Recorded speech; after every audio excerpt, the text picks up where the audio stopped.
Hey, everybody, welcome to Red May, your 1 month vacation from capitalism.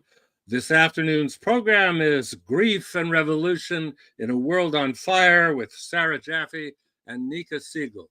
Before we get to that, I'd like to clue you into a number of things we are having down the road tomorrow at 11 a.m. Pacific time. Delmore Schwartz, Marxism and the Modernist Poet, with Alan Wald, David Lau, and Royce Skodnick. At Sunday night, if you happen to be in Seattle, go to the Beacon Cinema for Why It Happened Here. That, of course, is a play on words of the famous novel It Can't Happen Here by Sinclair Lewis, I believe, or is it Upton Sinclair? One of the two Sinclairs. Anyway, that's at 5 p.m. At the Beacon Theater. It has David Shields, the author of Reality Hunger, and Tommy Swenson. On Tuesday, May 20th at 2 p.m., that's next Tuesday, The West and the Rest, Capital and Power in a Multipolar World. That's based on Sandro Mazzadra's new book from Verso, and Sandro Mazzadra and Brett Nielsen's new book. They will both be there to discuss with Red May's own Kyle Kubler. And then on Wednesday, May 21st, Citizen Marx, Republicanism and Formation of Marxist Thought. That's a new book by Bruno Leopold, who will be online at 11 a.m. to discuss that book with Michael Hart, Camilla Vergara, and Alyssa Battistoni. And then on Thursday at 11 a.m., American Constitutional Collapse. That's Trump's first 100 days, discussed by constitutional scholar Aziz Rana with Michael Hart and Camilla Vergara again. So lots of stuff coming up. We do not get any funding from grants, so the good news is nobody's going to be able to cancel our grants. But we do need a little money to keep going, particularly for our 10th Red May, which is next year, and where we're going to return, hopefully, to the mostly live in Seattle presentations that kicked off Red May when we did Red May 1 9 years ago. And for that, we will need money for airfares to bring everybody in. So we entreat you, we beseech you, we implore you, go to our website, click the donate button, and you can give either to our GoFundMe, or if you want to be a regular patron, we have a Patreon link.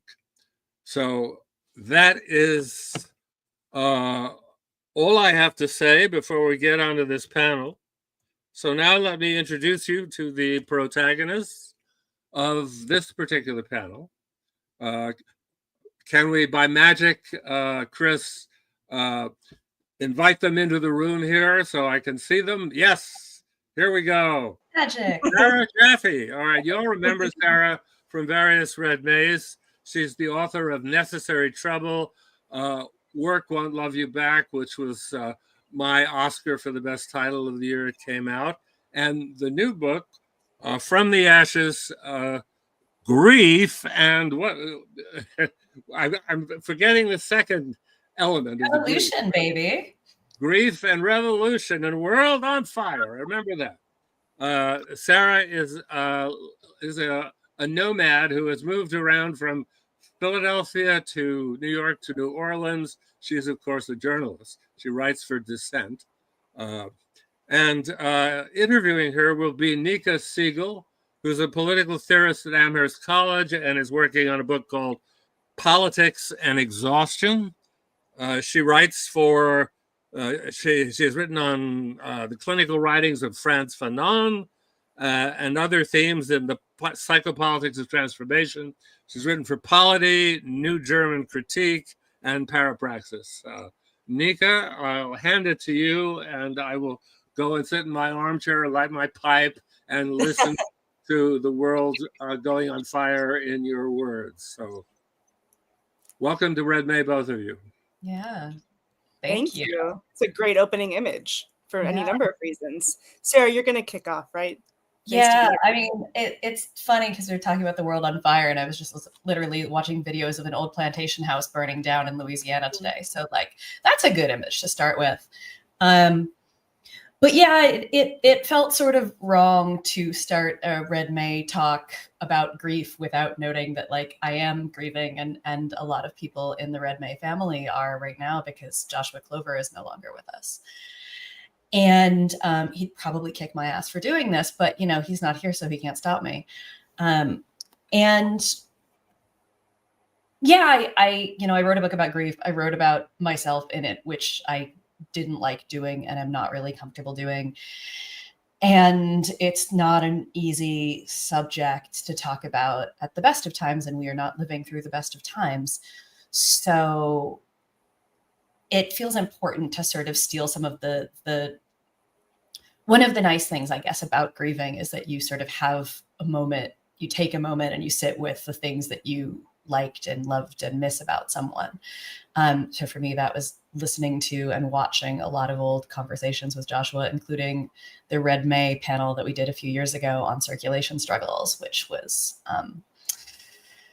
a really great and necessary conversation. And I think in a lot of ways, I've hung an argument in both Work Won't Love You Back and From the Ashes on Joshua's argument about the affirmation trap in Riot, Strike, Riot. And so, it's like, I mean, I'm still going to keep using that particular reference, but I'm really mad that there won't be any more. And so, yeah, to talk about grieving and like what grieving does, both in the negative, but also the way it can connect. I've spent a lot of the last couple of weeks reaching out to mutual friends, to acquaintances who were both friends of his, and thinking about, like, what did I learn from this person? And what is more important to me than ever going forward? And I think, my book started with a police car on fire, which I might as well have said dedicated to Joshua Clover underneath. So yeah, I didn't really like prepare a talk. I just sort of wanted to, like, if I start crying at some point, it shouldn't shock anyone. Yeah. It's just a continuing difficult subject to talk about, but I'm happy to talk about it with you. So. Yeah.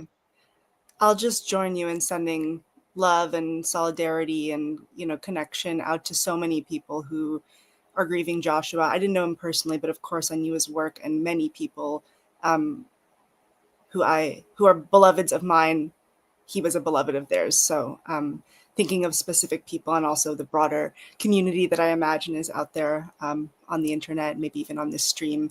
I think we have in common that we're both working on projects that invite this kind of personal register, and also that we're both like deeply uncomfortable and resistant to talking about and writing about ourselves. And so I think we'll just kind of like let that be part of the dynamic as it is in the book, something generative and also something that we'll just let emerge in its own time. But I had an association, I think, coming out of what you said about Joshua, where I was thinking about, maybe Jacques Rancière's book, The Knights of Labor, which is this beautiful account of the revolution, rethinking the revolution of 1830 and imagining the disruption of the working day, where you can sort of, as Mark says, like work in the morning, organize at night, stay up all night making poetry. That's maybe the Joshua part. And there's this kind of unbelievable, indefatigable disruption and possibility that emerges out of that text. And it's a text that's meant a lot to me. And also for that very reason, I found myself wondering about recently and always the role of things like grief and exhaustion in that disruption of the working day. Sometimes it seems like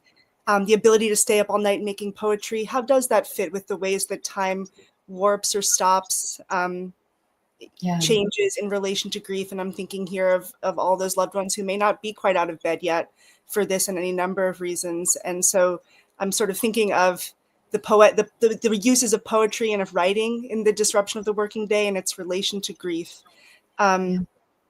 I think I wanted to start thinking a little bit about that question of disruption of time and relation to work in your book. And I thought maybe I'd read out a passage that really stood out to me and sort of ask you about it. So I'm thinking here about the way that you frame grief as so much emerging out of what capitalism does to us, out of the conditions of work in various ways, and of violence, but also as a kind of having anti-work properties, nascent anti-work properties in a certain way. I'll read this quote. Working people barely get any time off for bereavement, though. The labor movement has fought at times for the right to grieve, but it has mostly been unsuccessful because, Eric Baker suggested, grief is a threat to the particular way capitalism expects workers to relate to their time. Grief resists being contained, and this makes mourners troublesome workers. If we get bereavement time at all, it will be strictly delimited. This family member, but not that one. A partner if you're married. Not time to grieve, but only to attend a funeral. And of course, thinking about the many things that we're grieving, COVID really brought into view the question of what a worker's life is worth and what kinds of time can be disrupted or not, what kinds of grief are allowable or not. I'm thinking of how in early COVID, the most affected were like line cooks and members of the service industry, often ununionized. And so I wanted to kind of invite you into this conversation, into the book, by asking you both about grief as a kind of anti-work concept, and if you like, maybe something about why you resist Freud's idea of grief as work, which I think is a mirror of the same question. So just invite you into that theme to kick us off here. Yeah, I think, and it's interesting, of course, because I started out talking about grieving a friend, right? And that is something that I work for myself. I'm freelance, so I get to take time off work when I need to, and it just means that I have to like do more of it later at some point, right? But if I had a day job and I said, oh, well, my friend died, would that day job give me the day off? Probably not. Maybe, depending on your boss and how much power you have and how in demand an employee you are. But certainly when I was working in restaurants, they would have been like, yeah, that's fine. Get to your shift, you know? But there's something about grief time, right? That it sort of doesn't seem like normal time. And grief will sort of come for you when you least expect it. I feel like I've said this so many times. I'm like an annoying broken record with my friends now too, because I'm just like, honey, you're grieving. I know that I'm too on brand with this right now, but it's like, yeah, this is going to kick your ass sometimes when you don't expect it. It doesn't work nicely on the clock the way that we think it should, the way that like the funeral, but also that like certain ritual practices do, right? Like I'm thinking of sitting Shiva in the Jewish community, and you do that for 7 days. And then after that, you were sort of escorted back into the world. But it's not like your grieving is over after those 7 days. And that time constraint, you might be fine for those first 7 days, sort of numb, in shock, but actually like perfectly capable of going and doing your job. And 6 months from then, you might have a complete breakdown.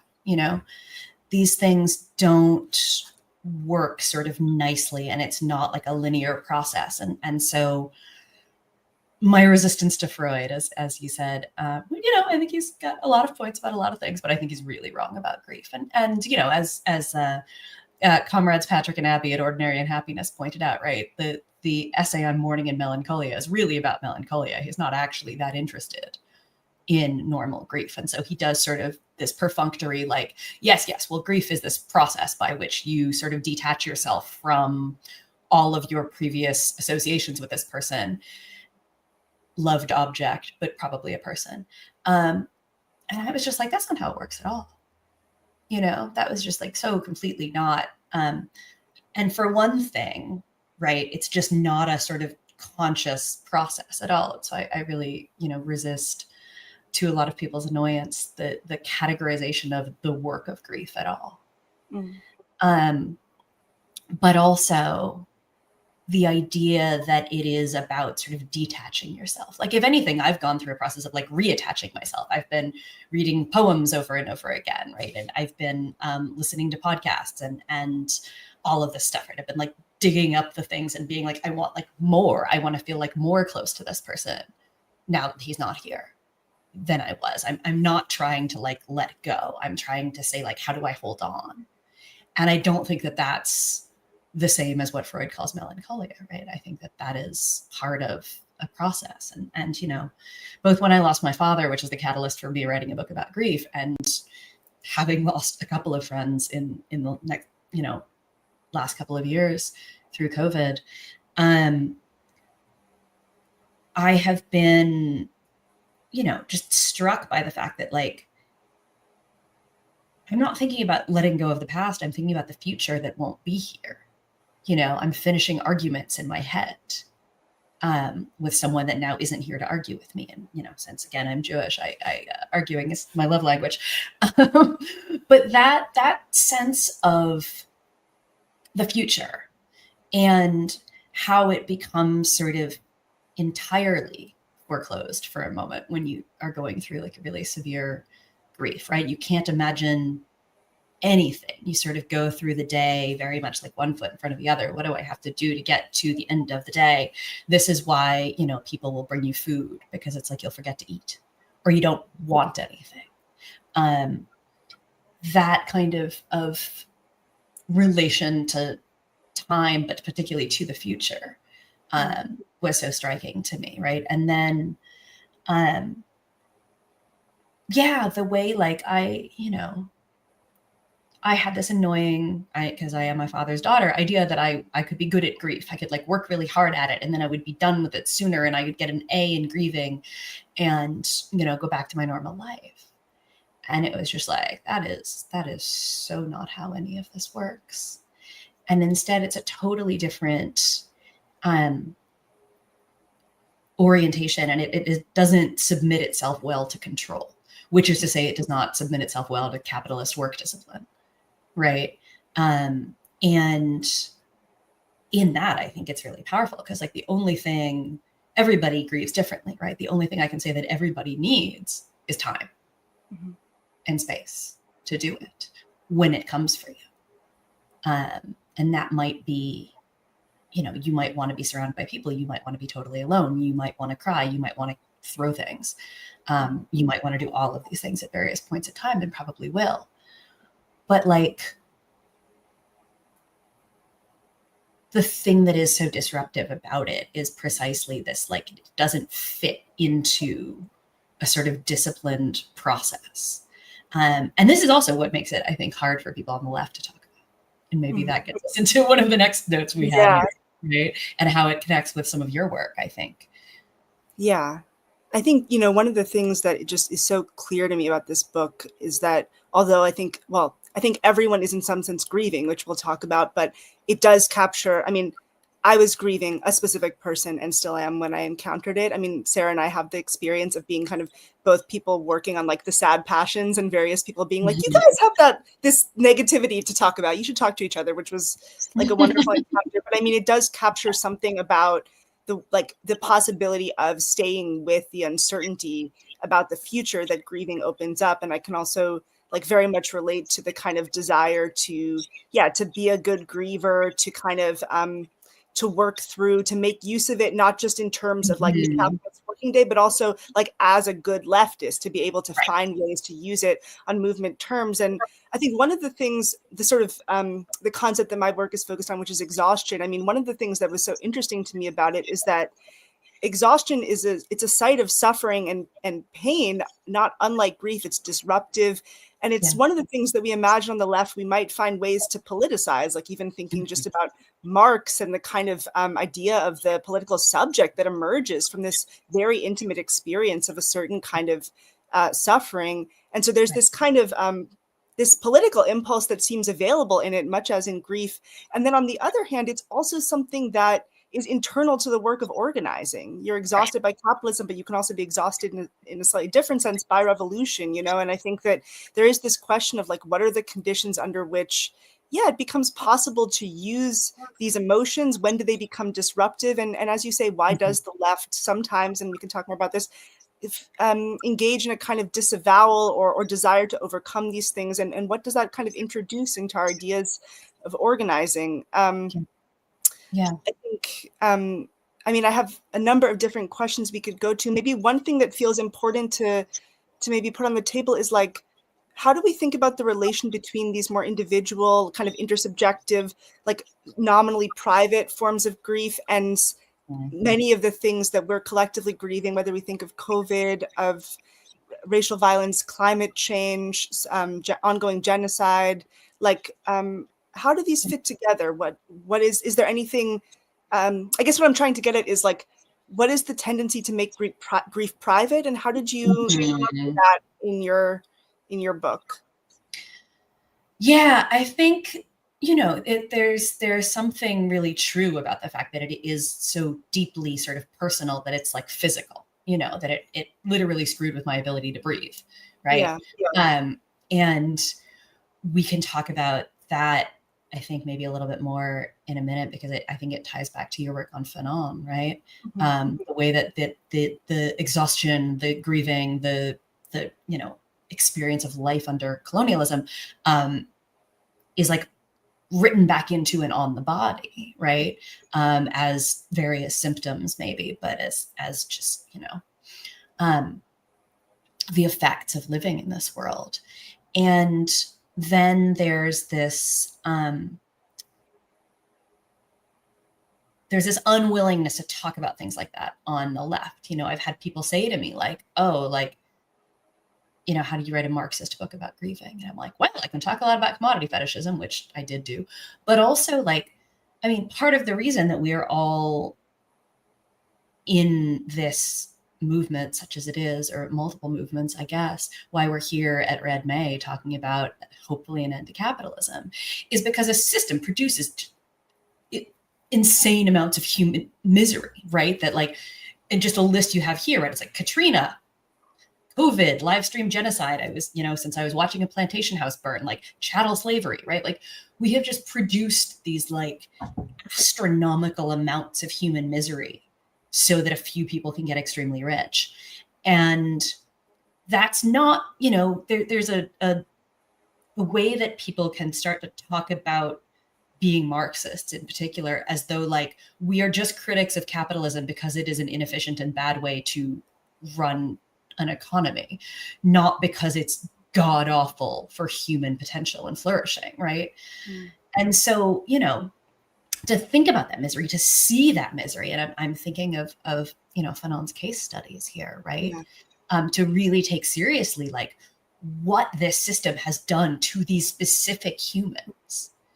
That is, that's what made him a revolutionary, right? Was like seeing what the system was doing to people. And so, yeah, but it does also disrupt, the work ethic that is also sort of necessary for organizing, right? And this is a challenge. And I'm thinking now of Malkia Devic-Cyril, who is also working on a book about grief and also doing a lot of organizing around grief, which is great because I don't have the energy for that. It wrecks me to just talk about this stuff, but I'm really happy that Malkia is doing that work. And they said this thing on, they do this regular gathering that I was invited to. And in the introduction to it, they were talking about like, why do we think that being a revolutionary means working all the time? And I was just like, right. Like, how is it that we still internalize the same structures? And the thing, the one of the many bits that sort of borders on cliche at this point, but that I, was really drawn to in writing this book was Walter Benjamin talking about revolution as grabbing for the emergency brake, right? That sort of stopping, again, that I was talking about before, as something that plays out with grief, with exhaustion, with various other things that we might, call symptoms, or we might just call, life. That stopping is as much an important part of revolution as it is, work and discipline and things like that. But to think about grieving collectively, there are social rituals for grieving in like almost every human society, right? They're different in a lot of places. There are different rules and structures and all sorts of things. But like basically humans, seem to need to grieve with other people. And the very thing that, these gatherings, they often become sites of political action, right? And also of political retribution before. So I finished writing this book in September of 2024. Whoops. or no, 2023, excuse me. And that was, then October 7th happened. And I had already had a section on Palestine. And one of the things I had written about was the funeral of Shireen Abu Akleh, right, the journalist who was killed. And she was a hero, and her funeral was massively attended. And then the IDF sort of invades her funeral and knocks over the pallbearers. And just like, you watch that assault on even the gathering to just mourn this person that had already been taken away. And you see in that, like, they recognize the political potential of that moment. They recognize, right, why it's important in Palestine, in a lot of places, but particularly thinking about Palestine, right, to talk about the martyrs of the movement, right, of the struggle, and to think about what that really means, to hold those people close. Again, not to let them go and detach from them, but rather to say, like, this is a way that we recommit to what we believe in. That I think is important, but also, like, on a sort of concrete level, when I'm thinking about, again, what's happened for me in the last couple of weeks is just a lot of reaching out to people and saying, like, oh, I see that you are grieving the way that I am grieving. And hi, I just want to say, like, I see you in that. Yeah. That it is this way of building connections, and building those connections sometimes forward. Yeah. Because the people who are here for you in your grief are often doing that because they have been there. And because they have been there, you can't sort of retroactively go back and just one-to-one sort of reciprocate. Right. And necessarily, instead, it sort of moves outward in this this way. I think of Eva Kate writes about sort of nested caring obligations, right? And that can be incredibly powerful, I think, as a tool for building the kinds of communities of care and trust that we're going to need to get through the next, 4 years, 40 years, whatever it is. Whatever time frame you want to put on it. And Exactly. Of course, it also reminds us of, like, I'm thinking of the etymology of the word martyr as bearing witness to injustice and the importance of that kind of naming. And I'm also thinking about the way that colonial law, certainly, and also colonial psychiatry, so much of its function, I'm thinking of the French Algerian context, is about kind of policing and pathologizing these kinds of expressions, both in really obvious ways, like disrupting funerals, but also in terms of just who counts as a political subject, what forms of grieving are policed or not. And I am thinking about those case studies from Fanon that you just referred to. I mean, Fanon is probably best known as a kind of political revolutionary, but he was also a doctor and a psychiatrist, and he focused, very much both on questions of exhaustion and also of grief as symptoms. And he worked in the paradigm of psychosis, which partly means he was working with subjects that were already seen as, often in racialized ways, kind of unanalyzable, work refusers.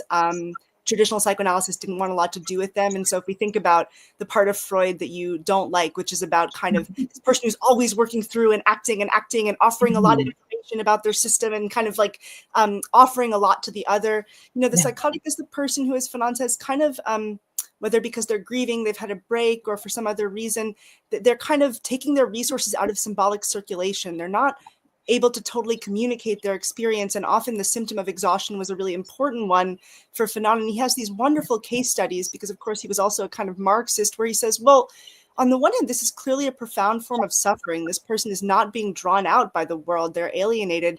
But for that same reason, he also holds out the idea that it's a kind of work refusal, that there are conditions under which, if we imagine that exhaustion, and he's mostly talking about kind of racialized workers in various ways, is a kind of index of domination, then there's something about that withdrawal from communication, whether chosen or not, usually a little bit of both, that can be quite powerful. And for Fanon and the people he worked with, the question was always not how do you return the person to themselves or just to the one-to-one relationship with a doctor, but what kind of world would we need to build to draw them out?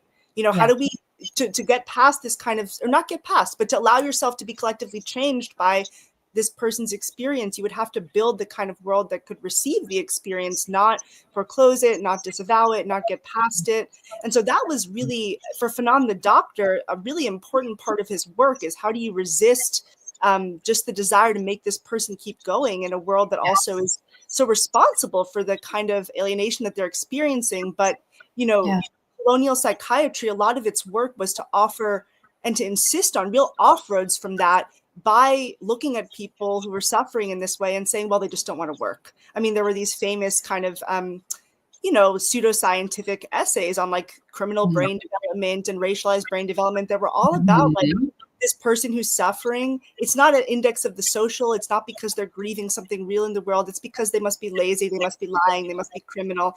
And so I think a lot of what it comes down to connects to what you've been saying about work and about grief in various ways, which is like, who gets to be undisciplined, who gets to have undisciplined symptoms. Exactly. To have this refused is a way of making people available to like repression, criminalization, premature death, you know, in relation to like, say, the colonial world.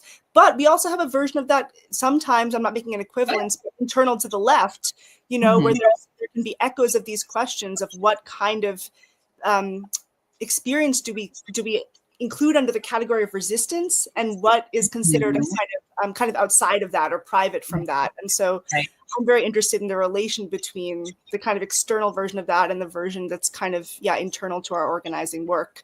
And I'm thinking, of course, in your book of the many ways that racism functions to discipline what kind of grieving is allowed to occur, which I think is a really important dimension of what you've written about.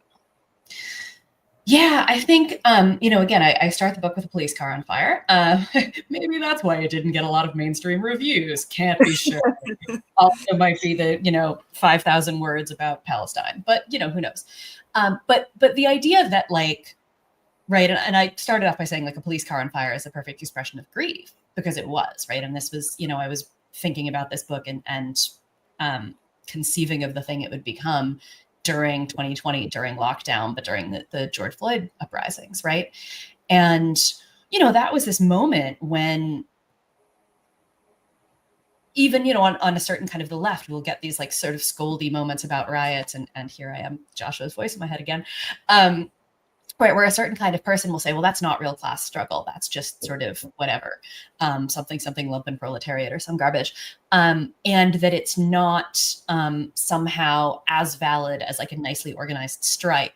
And look, no one loves a strike like I love a strike. But like the sense of the power of the riot, you know. And in 2020, there was, you know, like, a majority of the US approved of burning down the police precinct in Minneapolis, right? Like that was a real moment where people were like, no, setting everything on fire is actually right. People are actually entirely correct to be this angry, right? And it's always seen as just anger. Who is doing quote unquote organizing and who is just setting shit on fire, right? And why is one of those reactions seen as the sort of like appropriately, you know, whatever the subject of analysis and whatnot. And I've brought myself around actually to your Marcuse and Dostoevsky conversation because I read that yesterday and I loved it. But the way that, you know, certain people are the appropriate subjects of history or certain behaviors mark one as the appropriate subjects of history, and other behaviors are sort of seen as irrational, symptomatic, psychotic, undisciplined, right? Like, and what does that actually mean? Because, you know, I remember I would get this question a lot actually when I wrote Necessary Trouble, because that was writing about Ferguson. And people would be like, oh, but didn't they just like burn down their whole neighborhood? And I was like, look at what got burned down, man. That's a check cashing store. You know? That's the quick stop where, you know, the whole thing started with Michael Brown, right? Where like what got burned was very deliberate. You know what I mean? People do exactly what they're setting fire to. Yeah. And it's it doesn't mean everything that one sets on fire is good. I've been working on an article this week about Ireland and the far right in Ireland, and there's been riots and the setting on fire of buildings that are being used to hold asylum seekers. So like, I'm not for the indiscriminate setting of things on fire. However, those are political choices. We recognize when the far right sets fire to an asylum center that they chose that target deliberately. But when it's Black people, perceived as young Black people in Ferguson, in Minneapolis, you will still hear people say like, oh, well, they're just burning down their own neighborhood. It's like, no, man, they're burning. They know exactly what they're burning down, right? That police precinct, I always forget which number police precinct it was. I should know this, because I spent some time in Minneapolis working on this book. I should remember. But, that was a very deliberate and obvious choice. Mm-hmm.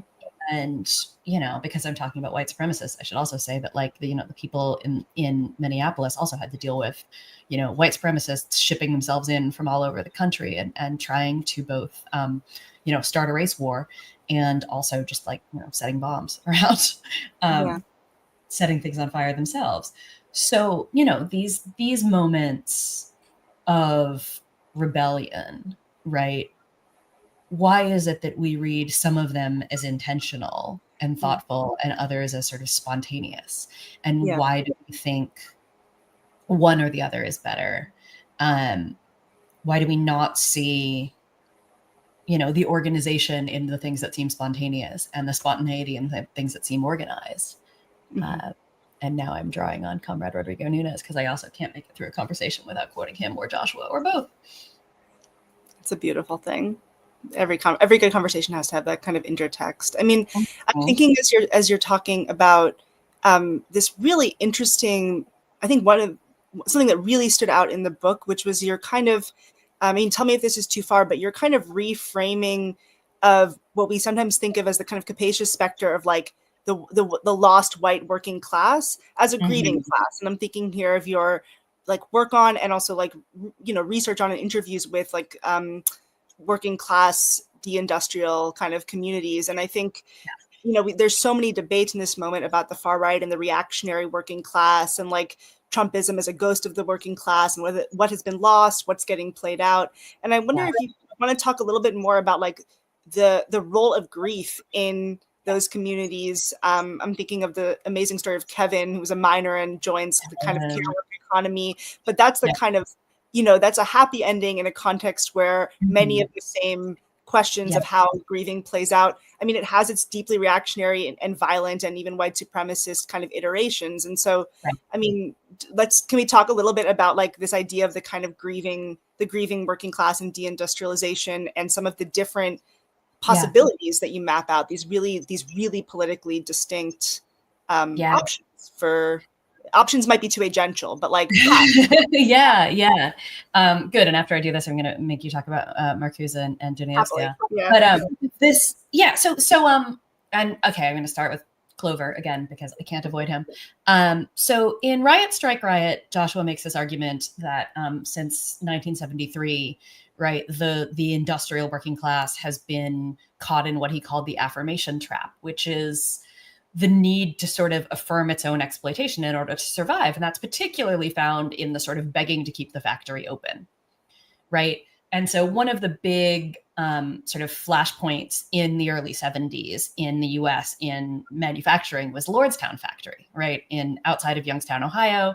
It's a General Motors plant, or was a General Motors plant. It is no longer. And there were wildcat strikes there. There was a sort of young, radical, interracial workforce that had enough both of their bosses and also of the sort of bread and butterism of the UAW at the time.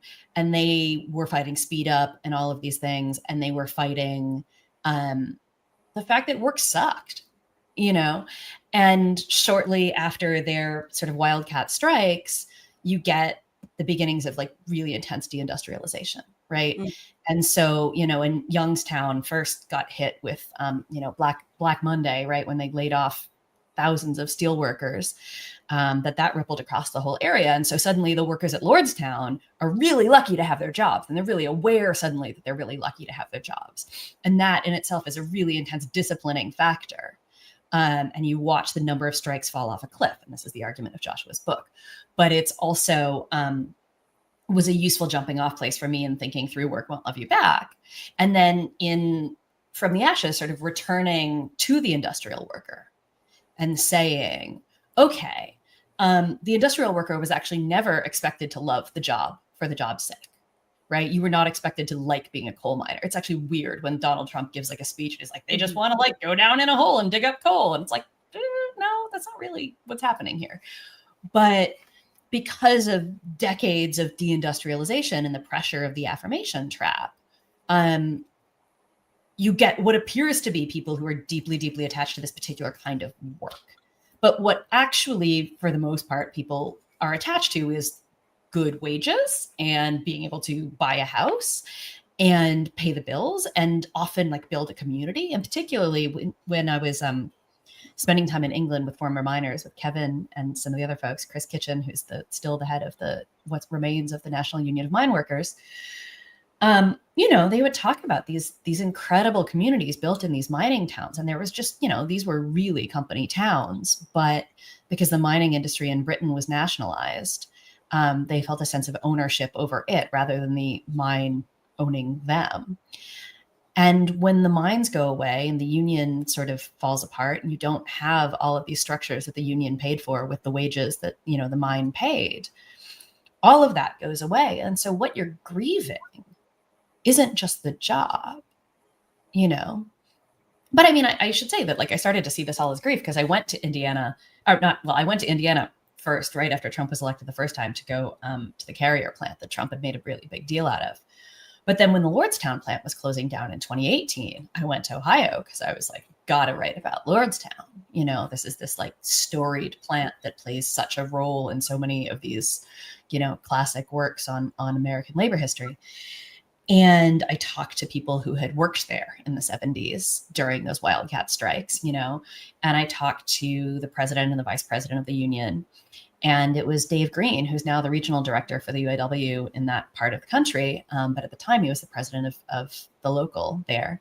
And he just kind of came in and flopped on the couch and says, you know how they say there's 7 stages of grief? Well, we can't go through them because we don't know what's going to happen yet. Because there was this weird, the plant was unallocated rather than closed. It was a whole mess. And it didn't get sorted out until the end of the strike that came later that year. And that was 2019, actually, the strike. And that sense of oh, right, this is grief, obviously. But of course, it was the workers who obviously knew what was going on here, didn't need me to tell them. But then to sort of poke through the wreckage a little bit and say well, what are we grieving? And one of the many things I think is being grieved in those spaces is, it's the community, it's a decent income, but it's also a vision of what a man is, right? Particularly in the mines, because women were literally not allowed to work in the mines. At first, women, children, everybody worked in the mines, and then it was a big win as a reform to say oh no, only men can work down the mines, because there were and are lots of women who work in auto manufacturing, and a lot of the leaders of the organizing campaigns in the South right now that the UAW is doing are actually Black women. And so, we should always remember that story, and we'll get back to Dostoevsky in a second. But to say that, there is something real that has been lost when the factory and the mine closed down, and that it is deeply imbricated in one's sense of self, is not to say that therefore we should bring back the mines, Yeah. It is not to say that therefore the only good jobs are factory jobs. And it's not even to sort of say that we should have an uncritical positive opinion of this kind of masculinity, right? But also to know who the workers actually are, and that the white working class is not a a phrase that makes any sense, you know? Yeah.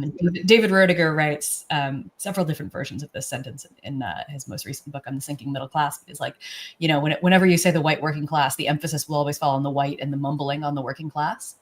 Mm-hmm. But if you actually look at who works in any of these factories, if you meet the organizing committee at, you know, the Nissan plant or the Mercedes plant in, you know, Alabama, Mississippi, you will meet a lot of people who are not white men. And so, you know, these complicated understandings of who the workers are brings me finally to turning this back on you. Yeah, you tell us about why Marcuse was wrong about the workers.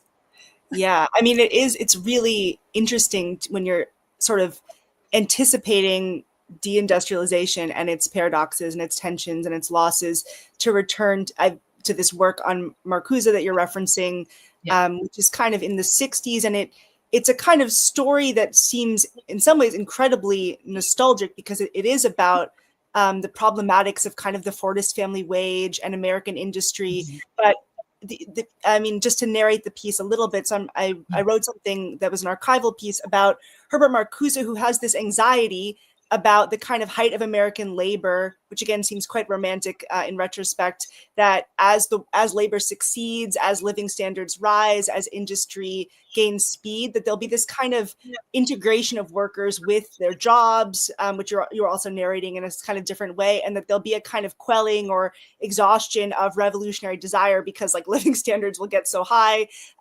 You know, tragic to look back on the cusp of deindustrialization. But in any case, he has this kind of story about the status of revolutionary desire, and he writes to Raya Dunayevskaya, who's a kind of ex-Trotskyist. She's working in kind of Black industrial Detroit with James and Grace Lee Boggs and CLR James. They have an organization theorizing, but also organizing Black auto workers. And he says to her, like, are the workers exhausted? Have they stopped revolting? And she's like, no, you're just looking at the wrong workers. And she sends back this incredible polemic where she says, along with all of the ways in which American industry and labor is kind of chugging along and gaining, there's this kind of other struggle of Black workers, of other kinds of global racialized workers that is quite different. On the one hand, to her more revolutionary, but also met with different kinds of violence, facing like very severe forms of state repression. And so, as I say, I mean, it's quite interesting to look at this archive and everything that Marcuse learned from it. They had a long correspondence, you know, in retrospect, because deindustrialization does come. And so in some ways, the fantasies that he's outlining get eclipsed by deindustrialization. But on the other hand, I mean, it's an incredibly important moment to, I think, internalize the insight that, like, it really matters whether those workers facing down deindustrialization have continued to imagine themselves as white, as only involved in certain industries, or whether their consciousness has spread to consider the Black working class, the civil rights movement, the feminist movement. And so I think, you know, when we think about kind of the role of deindustrialization and race in America, I think there's this question that, you know, for example, the Johnson Forest tendency is asking of, like, who do you organize with? Who do you struggle with? And Marcuse is kind of brought into this question. But also, I think it's fair to say, like, who do you grieve with? Because one of the things he learns from this encounter is that, like, people are going to prison. There's racialized forms of state repression against Black auto workers that white auto workers, I mean, they're facing their own state repression, but it's, you know, it's to a different extent. And so I think it's a place, you know, where he's reminded that the politics of labor are not automatic, that they're contestable, that solidarity has to be forged, and that it can't just be a question of who do you fight with, but also has to, I think, be like, who do you grieve with, whose losses are registered as important, and not just sort of Du Bois, like, what is the unit of solidarity? Is it white or is it something else? But also, like, whose struggles even get registered as important for organizing and for class consciousness. And so I think, you know, it's possible to see who you know, that grief makes you potentially see who you share a world with in a less segregated way. On the other hand, it can also operate in the opposite direction, you know, to sort of subtend who you imagine that you share a community with. I'm thinking here also of Gaza and Israel, and sort of the question of Jewish grief. But in any case, I think, you know, what I found interesting about that archival work was precisely kind of the way that this moment of a certain kind of fantasy of American labor that was already waning sets up the question of whose struggles and whose griefs get registered as politically significant in the reorientation of deindustrialization. Yeah. Yeah. Well, and it's fascinating, right? Because again, like the Lordstown story sort of proves poor Marcuse wrong. And actually, Mark Fisher takes this up in his sort of unfinished acid communism fragment, right? Because he's also fascinated by Lordstown. Because, right, Lordstown was this interracial workforce. It was this really young workforce. As one of the workers that I spoke to said, actually, a lot of them were people who had been miners in Pennsylvania, who had moved and been sort of wooed to these, not quite as terrifying industrial jobs. And precisely because they did have good benefits, they were able to think like, okay, well, yeah, but do I still want to spend the next 40 years of my life in a factory? And the answer was actually like, probably not. Yeah. And the union leadership, and this was sort of the beginning of the moment of the UAW leadership becoming really disconnected from the rank and file up until fairly recently, right, with the reform movement. The union leadership basically told them to shut up and get back to work. So the union leadership was absolutely what Marcuse was worried about, right? That was just like, no, you have it good. Sit down and shut up. But the actual workers were made more radical by their conditions improving, not less. Yeah. And, and what we've seen again with the affirmation trap, right, is that like the conditions becoming shittier did not make the workers more revolutionary. Right. It made the workers more desperate. And this is, and so what we've seen, the leadership has often not been coming from industrial workers, whether or not we are presuming that they are white in recent years. The leadership has come from teachers, it's come from nurses, it's come from service workers, right? It's come from people, the kind of people that I wrote about in Work Won't Love You Back. It's come from people in the labors of love. Yeah. And I mean, because like basically everybody's working conditions have gotten worse over the last 40 years, unless you're Elon Musk. But that shift, right, is again, these are things that like a certain kind of leftist sort of misses because they're so fixated on the workers. And it's always like, I always say the workers with like these big air quotes around it, because you can always hear it like capitalized and like the workers. Yeah. And so, right, it's a question of like, who do we see? Whose struggles do we see? Whose struggles do we recognize? But also whose struggles can we like feel ourselves into? Yeah. Because that's part of the problem, right? That like when solidarity requires something of us, right? It's not just altruism, right? In fact, it's not really altruism at all. It's the recognition of mutual self-interest. Yes, I've been listening to more Joshua Glover podcasts. But that's what's happening there. So if you can't imagine yourself on the line with somebody throwing a Molotov cocktail at a police station, but you can imagine yourself on the picket line, well, you should read American labor history because those two things are not as distant as a lot of people would like to think. There are a lot of fires being set. I was just reading Peter Lineau's collection on May Day, and so having told and retold versions of the story of May Day and Haymarket and the Haymarket martyrs, right?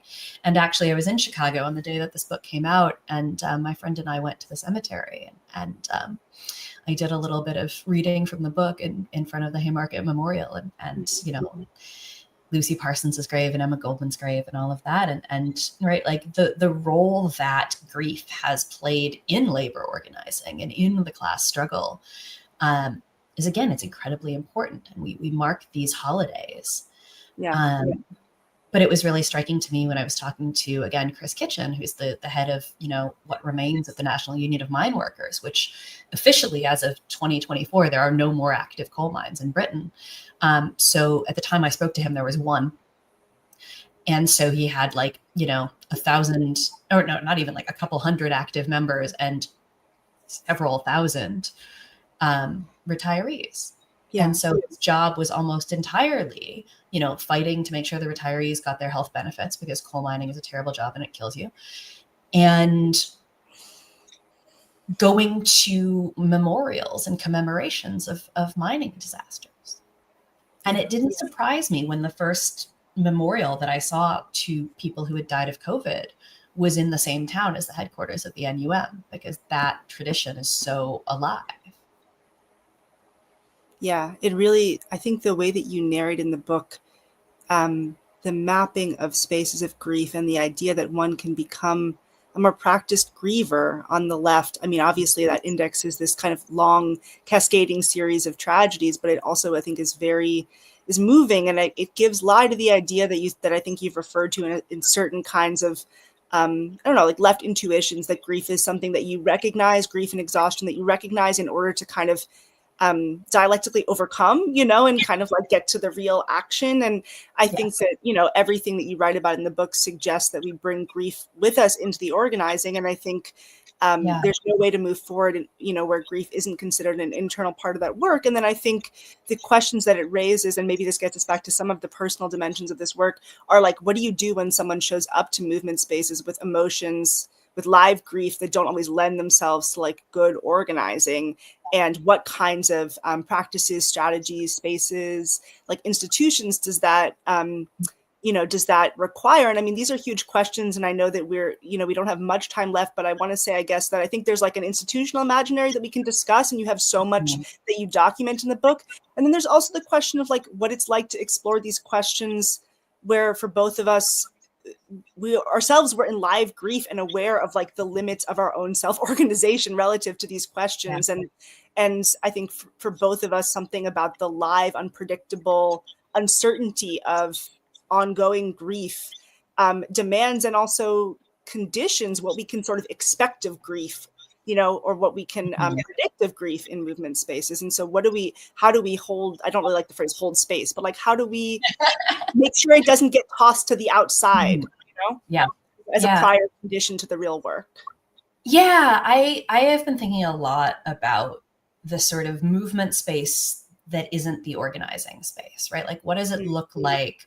And partly, this is really inspired by talking to the miners folks, right? The way that like the mine workers union, yeah, you had your organizing meetings and you had your strike and you had, all of this coordination that the entire community did during like the big strikes. But also, you had the miners' welfare hall, which was where you went to have a beer after your shift, or where you had your wedding, where you had your kid's christening, right? Where you had a funeral. That these spaces were built into the social fabric of this thing. And, I spent some time in Italy, including reporting on COVID for this book. And I'm really love the sort of Italian social centers that are left institutions that, again, I did some talks at a couple of them. They're lovely, but not everything there is an organizing meeting, right? Sometimes there's a party. Pelican House in London, the James Connolly Social Center in Troy, New York. People are starting to build these again. And I think this is really great because it's like, we have to actually recognize that people are whole people. They're not just workers. They're not just consumers. We are all sorts of things. And some of that is people who have, emotional needs that need to be met. And the organizing meeting is a really bad place to try to meet those, right? Because like I've been saying all of these nice things about whatever, but actually like the world is horrific right now. And it's really important that we win. Yeah. It's really important that we figure out how to stop this fucking genocide in Gaza, right? It's really important that we figure out how to stop the meat grinder of capitalism, that we stop these guys from building 1 million data centers that set the planet on fire faster in order to create, large language models that can supposedly replace you and me. We actually have to win this stuff. Mm-hmm. And so like, please believe that I think thinking strategically is really important. But I also think that like, there's a reason the Black Panthers talked about survival pending revolution, right? Like we actually have to be okay. Mm-hmm. And so what do we need to be okay? And sometimes that is as basic as food and clothing, as the Panthers knew, but also it's therapy, as Fanon knew, right? It's mental and emotional care. It's support. It's being seen in your crises. It's being helped through those crises, right? Yeah. It's the people who show up and bring you food when you're grieving. It's all of those things that actually allow us to be able to go forward, right? Ajay Chaudhry is another comrade and friend who's working on exhaustion, right? Of course, he writes about this, right, the exhausted of the earth, as this political subject that, like, we need to be unexhausted enough to actually get somewhere. And he has this wonderful critique of resilience in that book that I quite like, because, right, it's resilience as this sort of personal characteristic that we can map is bullshit. But resilience as in communities that we build to take care of each other is real. And that, you know, I'm sitting in New Orleans and it's about to be hurricane season. I am not thrilled about looking at a hurricane season with, you know, Donald Trump trying to destroy every government system that works on this, and also deport a lot of the workers who have already done and will continue to do disaster relief work around the country. I got a piece in Edits It in These Times actually about like disaster workers and you know, how much we rely on undocumented and mobile workers, often who are already climate refugees themselves, to do the disaster cleanup, whether that's after wildfires in California or, you know, hurricanes. Well, hurricanes are everywhere these days. That sense of like, what are we going to need to build now to get through these things? Because like any semblance of federal government help is gone. And like, I live in Louisiana. We already didn't have a state government that does much except for send in cops to clear out homeless people before a Taylor Swift concert. Right. So in thinking about like, what does resilience look like in this moment? What does hope look like in this moment? These aren't sort of personal characteristics that I think we cultivate in ourselves. They're actually like things that we build by building with people. Yeah. I just have to stop, but I think that's as good a moment as any to turn it back over to Phil. Well, this is a great conversation, and instead of asking you questions, I'd like to be in conversation for a couple of seconds to sort of take the questions. I think you've nailed the zeitgeist with your book, Sarah, because did you see the New York Times today? Well, the New York Times has nothing to do with my book, so no, I did not. There's a writer named Yuyan Lee, who's Chinese, dissident writer. Yeah. And it's about both of her sons having committed suicide. Oh my God, yeah. Her response when people talk about, you're going to overcome this, you can work through this, she says, no, I'm not. Yeah, no. Absolutely. I'm going to carry this pain forever. I'm not going to try to get rid of it, sort of thing. People expect a grieving mother to behave a certain way, and I'm not living according to other people's narratives. You know, and in a certain way, this narrative that people live is not only Freudian, but it's Aristotelian. What does Walter Benjamin write for his habilitation, which he never got? The origin of the German Trauerspiel. And the translation of Trauerspiel is not tragedy, right? Which is the way, but it's mourning play. Yeah. And that's one of the reasons why people have trouble sort of watching these, because the plot never moves along as a tragedy does, working to a point of resolution, recognition, redemption, and all of those things that happen at the end. Yeah. But it's a quality of Baroque, the Baroque in general. And it'll be very interesting to look at what is perhaps the most famous play in the Western canon, Hamlet, not as a tragedy, but a mourning play. Yeah. It's all about the control of grief. The court wants to move on. The king wants to move on because he killed the other king. Everybody's dressed for a great celebration. He comes out wearing black. Yeah. Freudians have interpreted this as some sort of psychological problem of a person who just can't move on. Yeah. But how can you move on from a murder and a crime that's been done? It's an act of insolence. Yeah. And Claudius says it's his unmanly grief. In other words, if you show too much grief, you're unmanly. Yeah. Mother says, why seems it so particular with thee, you know?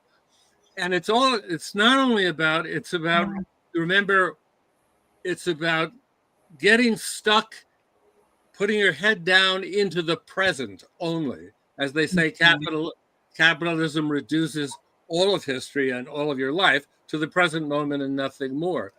Yeah. But what does Benjamin write in his philosophy of history, thesis on history, talking about the angel of history? The angel of history is sitting in a chair and his face behind and is looking at all the wreckage that piles up behind it. So the angel of history doesn't want to put Vietnam behind us, as every American president said every year after the war. Let's just put it behind us. Let's move on, and so forth. And as every every opposition to a Truth and Reconciliation Commission or whatever says, that happened so long ago. Let's talk about the present. Forward, not backward, right? Barack Obama. Yeah. That was Obama's attitude when he came into office in the beginning. I don't want to dwell on the past, to deal with what happened in Afghanistan and Iraq and punish the people who destroyed evidence of torture and so forth. So it's always don't grieve, stick in the present, move on. Yeah, and I think yeah. Go ahead.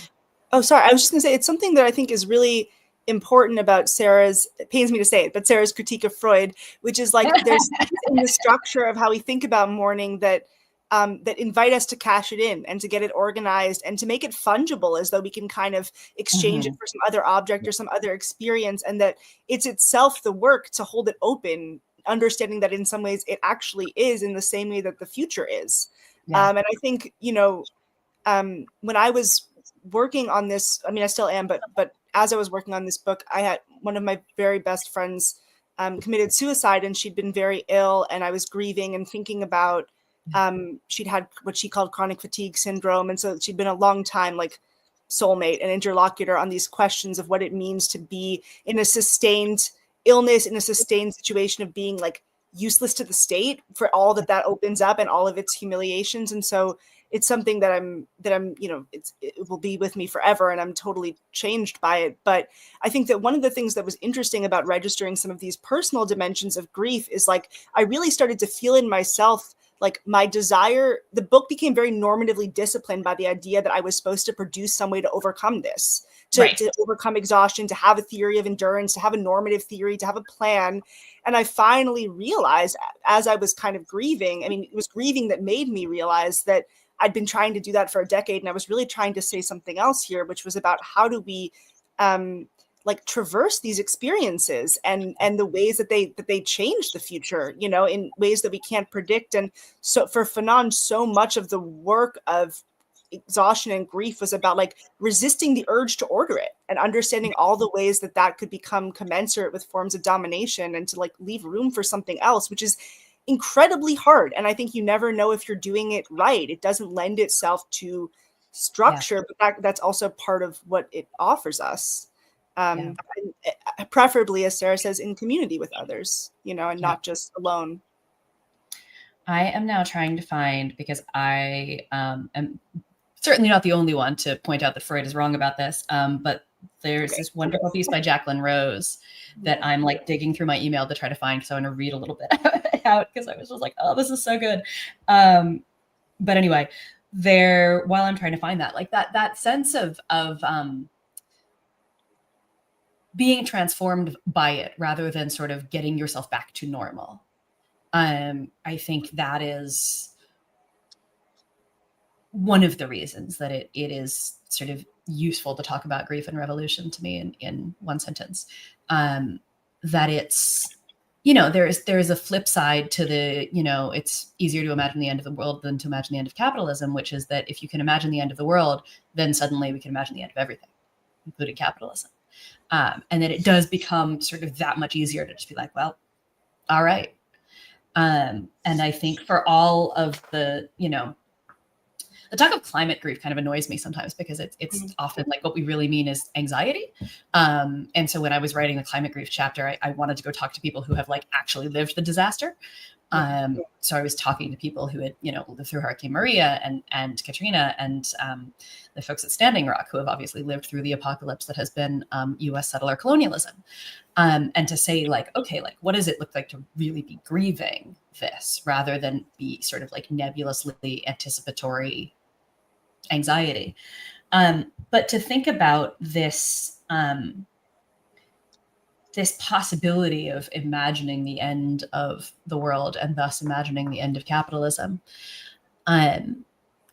You know, I think that that's one of the things that grief sort of does to us, right? Is like it is, you know, I'm very Jewish in this book. And so, you know, the sort of Jewish teaching that like every life is a whole world, and every person you save is a whole world, and every person you kill is a whole world. And somebody really needs to remind the state of Israel of this.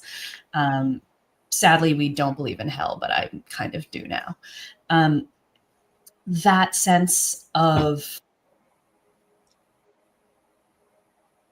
everything being wiped out in that way, right? Of being unable to imagine anything for a little while.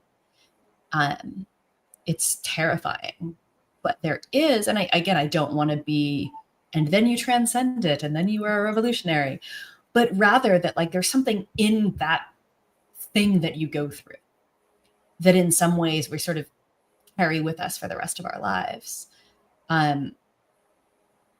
That makes potential, it makes things less terrifying, I think, in some ways. And it makes bigger transformations seem much more possible. Yeah. And I'm going to see if I can find this Jacqueline Rose piece now. While you're looking, it seems to me we had a kind of exemplary demonstration of a potential politics of grief, or leftist politics, at NYU, where a Gallatin student, Logan Rosas, was the commencement speaker.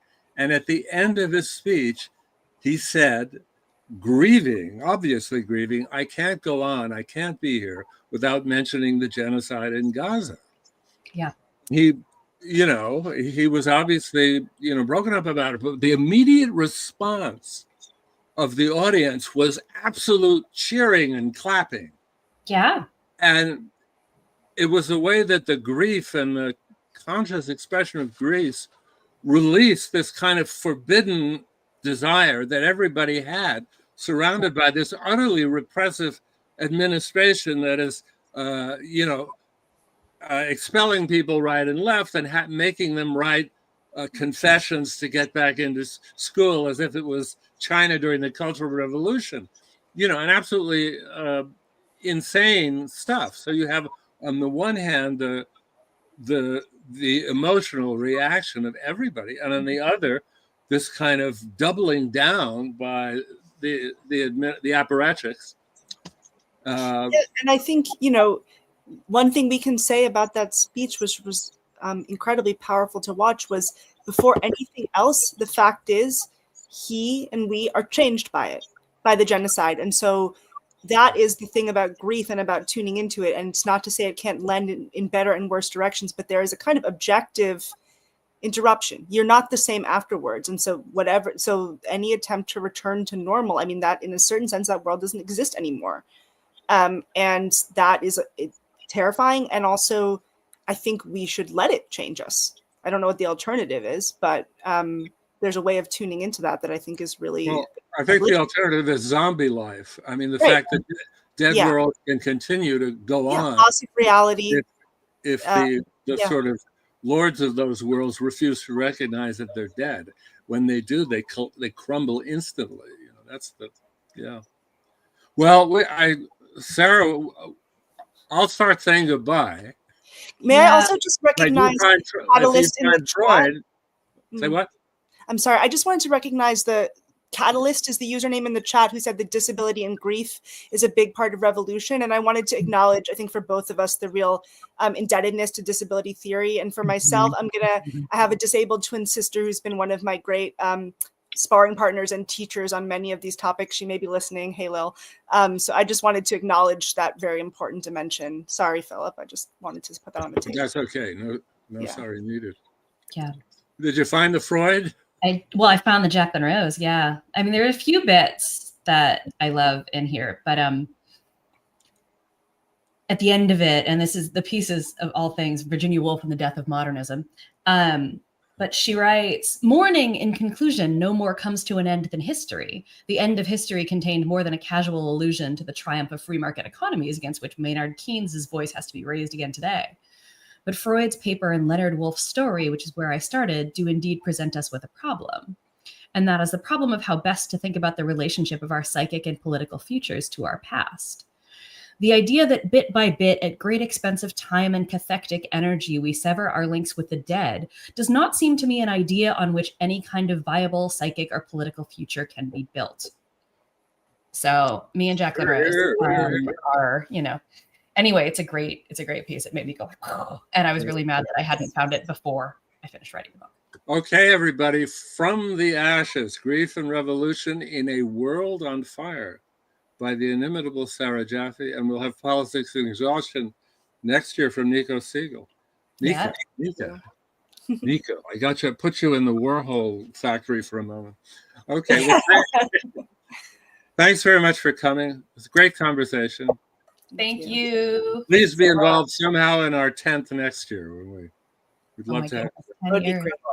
Let me do a pitch for, I won't do the pitch for money again, but I will do what's tomorrow. Well, tomorrow, I know it's tomorrow at 11 a.m. We have Delmar Schwartz, Marxist and modernist, with Alan Wall, David Lau, Atlanta Journal, Royce Godnick, in Seattle, 5 p.m. Sunday evening. We have How We Got Here. No, not How We Got Here. How It Happened Here. Sorry. The play on It Can't Happen Here, with author David Shields and Tommy Swenson. And on Tuesday, we have The Rest and the West and the Rest of Us. In a multipolar world, Sandra Mazzadra's new book with Brett Nielsen. So do check www.redmayseattle.com.org, and you'll get the whole schedule. And if you feel generous, press donate. Thanks very much, Sarah. Thank Nica, you. everybody, have a good day. Bye. Bye. Bye. Where's the leave the room?